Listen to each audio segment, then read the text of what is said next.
12시에 많은 참여 바랍니다.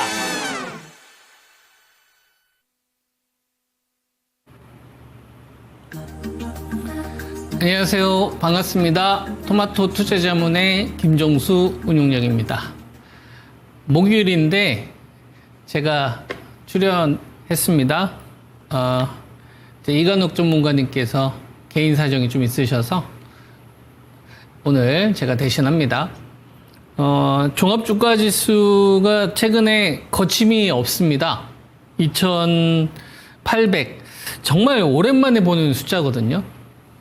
그죠? 이렇게 빠르고 강력하게 시장이 갈 수도 있다라는 것을 다시 한번 보여주네요. 이전 고점을 우리가 한번 보면 2680선 정도 됩니다. 그리고 요거는 2024년도 8월 초 급락 직전의 자리죠. 우리가 2024년도 8월 초 그죠? 이 급락이 출발되고 나서 요거를 이제 요번에 넘어선 거죠.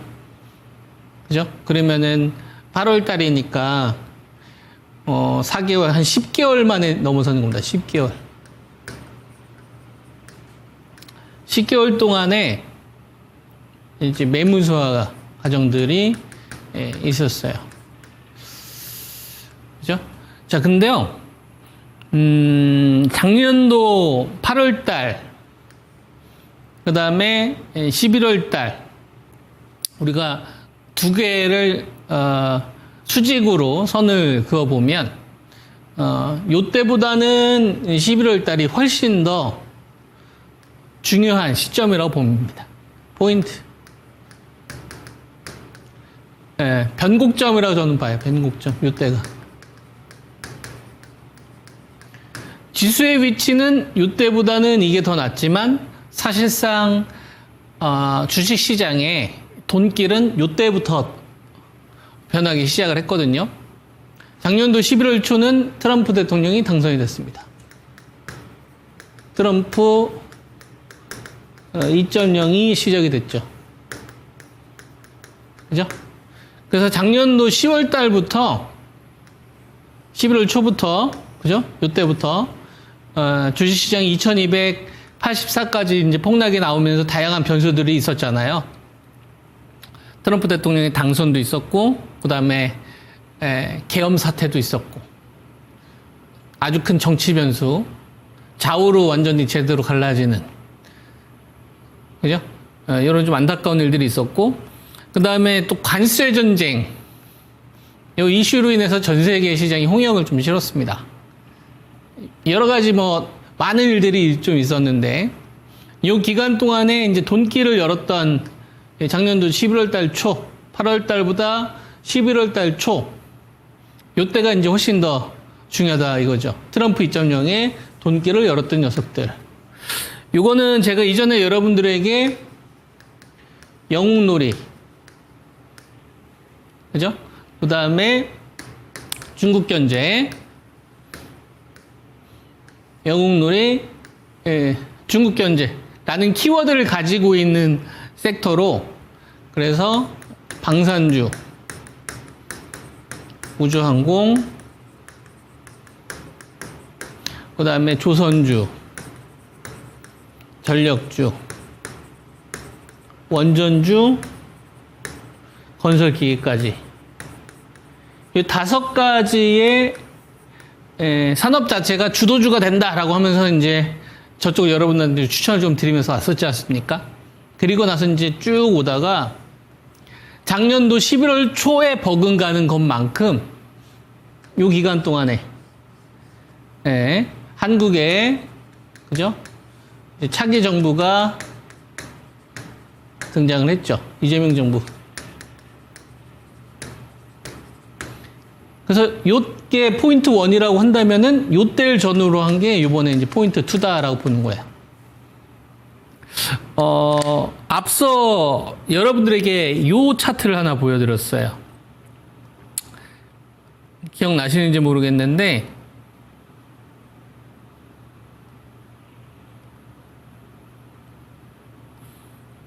요 차트를 제가 보여드렸었죠. 환율. 쭉 이어지는 요 환율.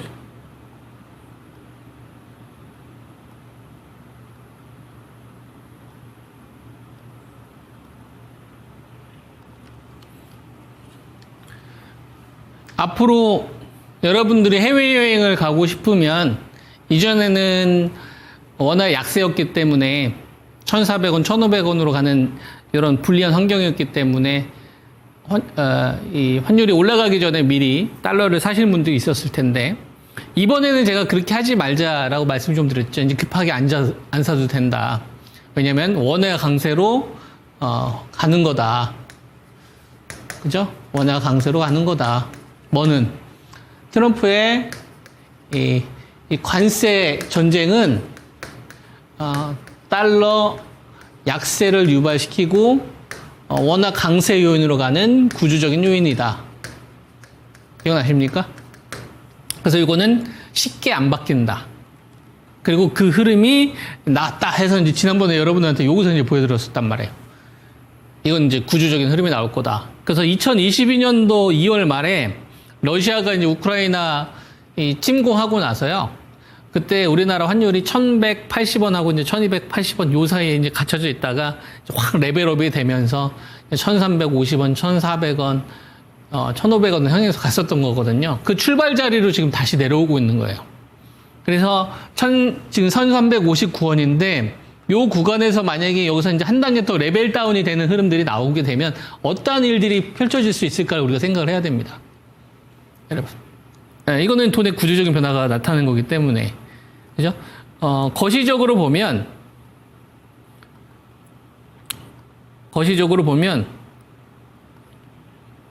여태까지는 대한민국이라는 나라가 매력이 없었어요.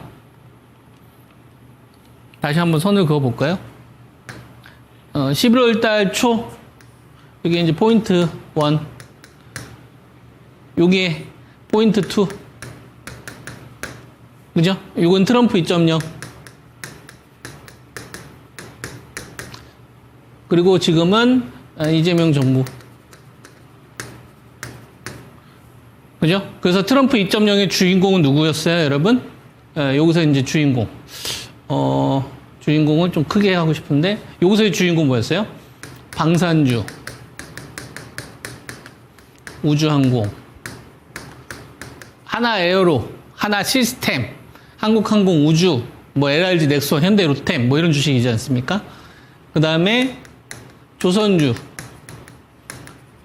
조선주 너무 명확하잖아. HD, 현대중공업, 하나오션, 뭐 삼성중공업, HD, 현대미포 이런 게 이제 대표적이잖아요.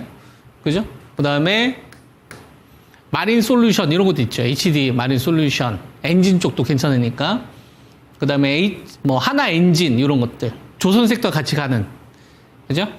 그 다음에 원전주. 원전주는 BHI, 두산 에너빌리티 이 종목을 여러분한테 그때 추천드렸던 것 같고. 그 다음에 이제 전력주. 전력주가 HD 현대일렉, 효성중공업, LS일렉 뭐 이런 주식도 있지 않습니까? 뭐 산일전기라든지 일진전기 이런 것들. 그 다음에 이제 건설기계. 건설기계는 우크라이나 재건에 조금 더 민감하기 때문에 시세가 좀 덜 났어요. 그래서 뭐 HD 현대미포라든가, HD 현대인프, 그죠? HD 현대건설기계, 뭐 전진 건설 로봇, 뭐 이런 것들이 있지 않습니까? 이런 게 사실상 순환을 돌면서 갔다고. 자금 순환을 주도하면서 갔었던 시장이에요. 트럼프 2.0, 작년도 11월 달 초. 그러니까 이쪽에 있으셨던 분들이 시장 수익률을 싹쓸이 했었던 거죠. 그죠? 그리고 저 구간에서는 뭘 안 건드렸어요? 환율을 안 건드렸어요. 대한민국이 매력이 없었어요. 불안했다고. 미국이 으름장을 놓게 되면 대한민국은 많은 것들을 빼앗기게 될 텐데, 미국 쪽에서는 우리나라가 대미 흑자에 대한 이 부분을 계속 건들고 있잖아요. 방위부를 계속 건들고 있으니까 실적보다는 좀 이슈에 반응한 자금들이 있었던 거죠. 근데 여기서는 뭘 건드렸어요? 환율을 건드렸어요. 원화 강세로. 그죠? 그래서 외국인들 입장에서는 급할 게 없어요. 왜? 가만히 있어도 뭐가 생깁니까? 환차익이 생긴다고. 달러를 바꿔가지고 미국으로 가게 되면 손해요. 왜? 달러의 가치가 떨어지니까. 그죠? 그러니까 제가 여러분들에게 이전에 좀 말씀드렸었을 때 이 포인트를 잘 한번 생각을 해보세요. 이 돈길이라는 게 한번 열리면 잘 안 바뀌어요. 돈길이 한번 딱 열리면 좀 길게 가요. 왜냐하면 스몰 자금이 들어오는 게 아니라 빅머니 자금이 들어오거든요. 근데 돈길이 열었는지 안 열었는지를 확인하기까지는 이게 한두 번의 등락 가지고서는 우리가 알 수가 없어요. 쌓여야 됩니다.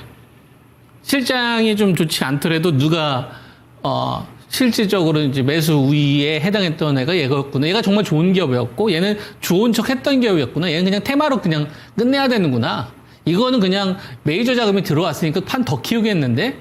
그러니까 2023년도에 배터리에서 에코프로 그룹이나 포스코 그룹이 판을 장악했었잖아요. 나머지 주식들도 시세가 있었지만 배터리 하면 그냥 에코프로 그룹하고 포스코 그룹이 딱 떠오를 정도로 압도적이었단 말이에요. 그 다음에 2023년도 3월 중순, 그 다음에 5월 초 AI 반도체는 딱 누가 열었어요? 엔비디아하고 SK 하이닉스 딱 떠오르잖아요. TSMC, 그 다음에 이수페타시스, 한미반도체 이런 기업이 딱 떠오르잖아요. 그 시대를 장악했지 않습니까? 그런 애들은 되게 길게 간다는 얘기죠. 그리고 나서 이제 바이오제약 쪽에서 SCG형, 알테오젠. 그죠? 되게 시세가 이게 딱 정해주잖아요. 마찬가지라는 얘기를 하는 겁니다. 이 조선주도 작년도 11월 달 초에 의해서 움직였지만 이 업황이 계속 좋고 실적도 좋지만 저것이 계속 끝없이 갈 수는 없다. 저는 이걸 계속 경계하고 있어요. 근데도 더 갔어요. 그죠? 근데 이거는 우리가 어떤 걸 인정을 해야 되냐면 거품이라고 해서 이게 고점을 의미하지는 않는다. 이걸 분명 우리가 인정을 해야 됩니다. 또 투매라고 해가지고 이게 저점을 의미하지는 않아요. 대신 방법은 달라야 돼요. 주가가 밑에서 출발했었을 때는 좀 끌고 가도 되지만 주가 전 고공권에서 슈팅이라고 판단이 되게 되면 다시 사더라도 좀 수익을 좀 병행한다든가. 그죠? 고점에 샀는데 난 장기 투자할 거야. 그러다가 이제 배터리처럼 10분의 1 통합 나는 겁니다. 그러니까 어느 시점을 공략하냐도 다른 거죠. 근데 제가 여기서 전력주는 뭐랑 엮일 수 있다고 했어요? AI 반도체랑 엮일 수 있기 때문에 이건 조금 더 이어질 수 있다라는 이야기를 해드렸었고, 건설기계 같은 경우에는 지금 우크라이나 재건 이슈가 아직 해결된 건 아니지만 업황이 돌아서고 있죠. 대표적으로 중국에서 지금 잘 팔리고 있거든요. 굴삭기들이. 이런 게 되게 중요한 포인트예요. 그러니까 그러면은 쟤네들이 지금 완전히 시장을 죽인 건 아니잖아요. 근데 쟤네들은 여기까지 주인공이었다는 얘기예요. 이 구간을 장악했던 애들이 포인트 1 지점에 해당했던 애들이었다. 근데 포인트 2는 다르다 이거예요. 왜? 지금은 트럼프 2.0보다 누구에 반응하기 시작을 하기 때문에 이재명 정부에 반응하기 시작하기 때문에. 그러면 이재명 정부는 우리가 이렇게 생각할 수 있죠. 대한민국이라는 나라가 되게 작단 말이에요. 스몰 사이즈란 말이에요. 미국이 한 주보다도 작지 않습니까? 그죠? 그러면은 투자를 우리가 한다고 했을 때, 대한민국이라는 나라가 잠깐 정치 변수가 나아진다고 해가지고 그게 레벨업이 될 수 있겠느냐를 물어보면 의문을 가질 수 있죠. 근데 이걸 잘 생각을 해야 돼요. 우리가 2022년도, 2023년도, 2024년도까지 PBR이 보통 0.83배 정도에서 우리나라 주식시장 바텀을 찍었습니다. 지수로 치게 되면은 한 2350대에서 2450선 정도. 이 정도 되거든요. 한 100포인트 내외 정도. 이 범위를 두고. 예, 거기서 계속 버텼어요. 즉, 어떠한 악재가 있어도 대한민국이라는 나라에 대한 기본 밸류는 인정을 해주는 건데, 위로 업사이드가 안 생겼던 거죠. 그 이유가 뭘까? 여러 가지 요인들도 있지만, 가장 중요하게 보고 있는 거는 정치 변수가 해결이 안 됐기 때문에 그렇습니다. 못 믿는 거죠. 삼성전자나 하이닉스가 반도체 잘 팔아. 조선주가 수주 계속 끝도 없이 해. 근데 이건 트럼프가 푸시해줘. 근데 배터리는 자동차, 현대차 실적 좋아. 근데 대한민국에 있는데 니들 나라 아직 정치 문제 해결했어? 기업들이 열심히 한다고 했을 때 그걸로 갈 수 있는 건 한계가 있지 않을까? 그러니까 바이오 같은 경우도 비만 치료제 관련된 이런 주식들이 급등이 나왔었던 거죠. 지금은 이제 많이 급락이 나와서 이 상승이 소멸됐지만 펩트론이라든지 인벤티지랩이라든지 올릭스나 이런 애들은 단연 두각을 보였었잖아요. 그죠? 그러니까 지금 시장에서는 그동안 지수를 땡겨야겠다는 생각들이 없었던 거예요. 왜? 정치 변수가 해결된 게 없으니까. 이건 자나 우를 어느 쪽을 지지하느냐의 문제가 아니라 돈의 입장에서 봤을 때 불안하다 이거예요. 그러니까 100만 원을 벌어도 그 값어치 훨씬 더 다운시키는 거죠. 디스카운트 요인이 발생이 되는 겁니다. 여러분들이 미국의 기업에 딱 투자할 때 불안하세요? 여러분들이 미국에 내가 애플을 투자하고 엔비디아를 투자했는데 그 기업이 갑자기 돈을 나한테 안 돌려준대요. 내가 주식을 팔았는데. 그런 걱정 안 하잖아요. 근데 만약에 러시아에서 거래하면 갑자기 돈 뺏을 것 같잖아요. 그죠? 그럼 똑같이 러시아에 울수한 기업이 있다고 하더라도 의심을 하죠. 중국은 갑자기 막 뺏을 것 같잖아. 우리가 자본주의와 똑같은 룰이라고 하지만, 그죠? 어느 한순간에, 어떤 정치적인 행동을 넘어서 그 지도자를 비판했을 경우에는 그냥 지금 현대사회에서 생각할 수 없을 만한 이런 끔찍한 행동들을 했지 않습니까? 그러니까 어느 나라에 투자하냐가 또 다르죠. 미얀마에 투자하면은 그 기업을 봅니까? 아니면 그 정치 상황을 봅니까? 정치 상황을 보죠. 그래서 대한민국은 여태까지 선진국이었어요.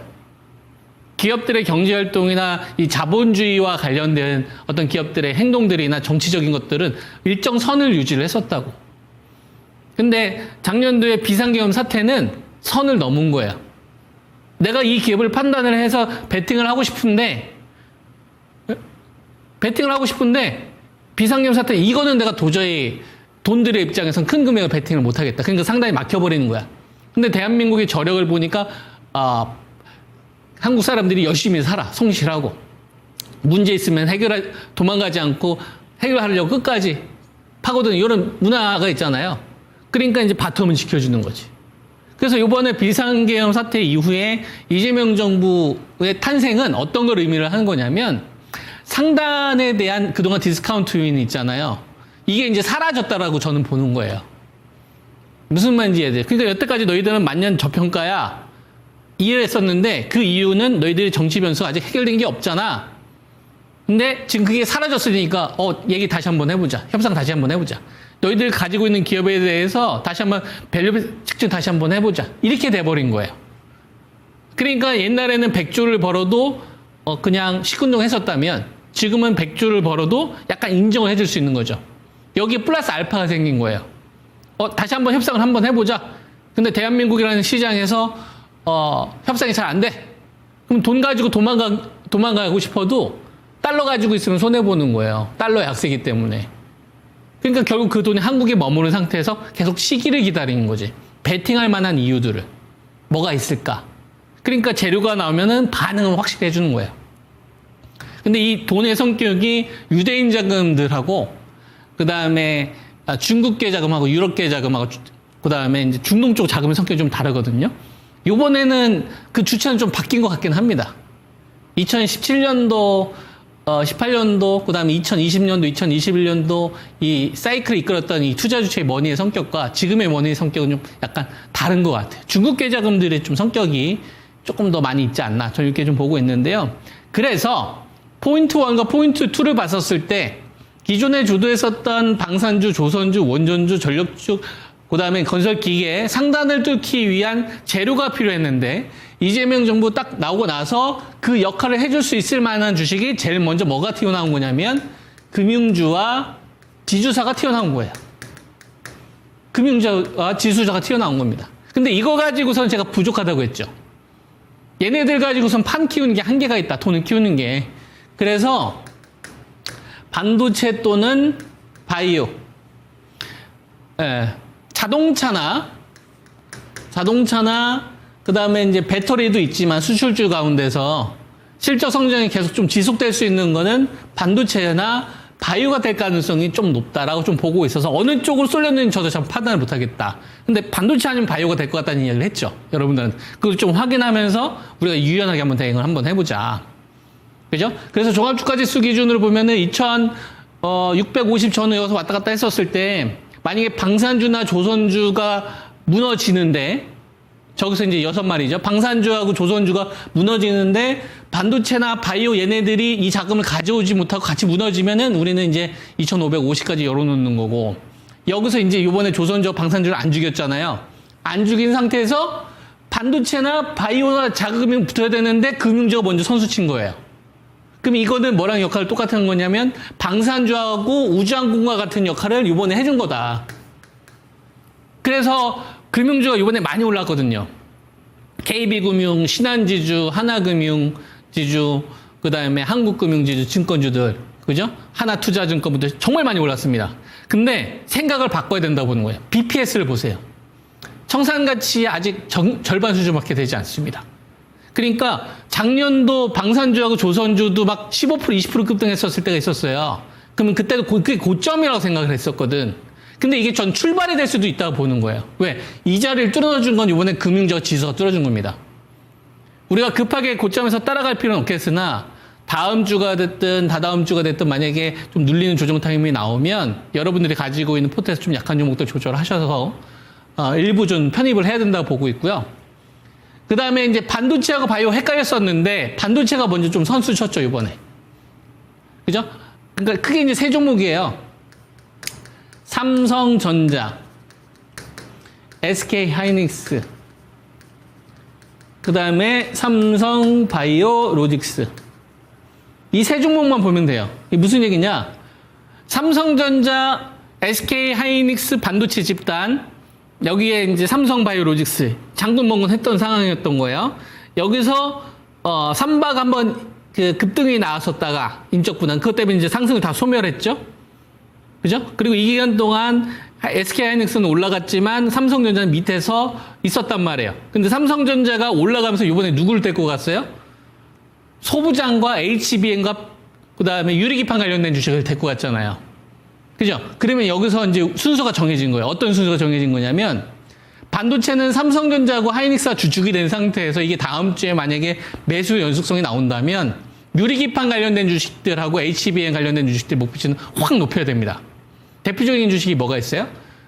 필옵틱스, 뭐 캠트로닉스, YCMC, 뭐 SKC 이런 애들이 있고, 그 다음에 리노공학 그때 여러분들한테 말씀드렸죠. 테크인 이런 기업들. 그리고 삼성전기도 유리기판이니까 이해되죠? 이게 이제 반도체 쪽에서 돈이 끌고 간 거. 이 역할을 한 조선주나 그냥 원전주다라고 생각을 하시기 바랍니다. 순환매를 돌 때. 그러니까 작년도는 방산주 매매했으면 좀 쉬었다가 조선주나 원전주 하듯이 이번에는 금융주 했다가 금융이나 지주사 했다가 요거 좀 이익 나면은 좀 절반 수익 실현했다가 반도체 한번 가고, 그리고 반도체 쪽은 유리기판하고 HBM 관련된 주식으로만 요거 위주로. 왜냐면 이쪽에서 돈이 제일 먼저 들어왔으니까. 이해되죠? 이쪽을 순환 돌듯이 이쪽을 순환매 하면서 대응을 하라 이거예요. 언제까지? 주도주가 무너지기 전까지. 무슨 말인지 이해되죠? 자, 그 다음에 바이오는 삼바가 되게 중요합니다. 버티고는 있는데 삼성바이오로직스가 SK하이닉스나 삼성전자처럼 의미 있는 장대 양봉을 뽑아야 됩니다. 그러면 비만 치료제 관련된 테마주들은 일라이릴리 관련된 이슈 때문에 이번에 자금이 빠진 것 같아요. 그죠? 네, 그래서 요것보다는 저는 위탁 생산 쪽으로 가야 된다. 삼바가 위탁이지 않습니까? 그죠? 그러면은 우리가 현재 순환매를 좀 할 때 여기 이제 화장품도 넣어야 되는데 방산주, 조선주, 원전주, 전력주, 건설기계를 순환매에 돌려듯이 했다면 이제 앞으로는 저 순환매 돌리듯이 금융주 했다가 반도체 했다가 화장품 했다가 바이오 했다가 그 다음에 이제 전력주나 건설기계 한 번 정도 하는 식으로 이런 식으로 이번 구간을 좀 대응해보자 라는 게 제가 여러분들에게 제시해드리는 전략입니다. 아시겠죠? 전략 잘 참고하시고 여러분들 투자하시는데 성공 투자로 이어지시기 바랍니다. 김정숙 운용위원이었습니다. 감사합니다.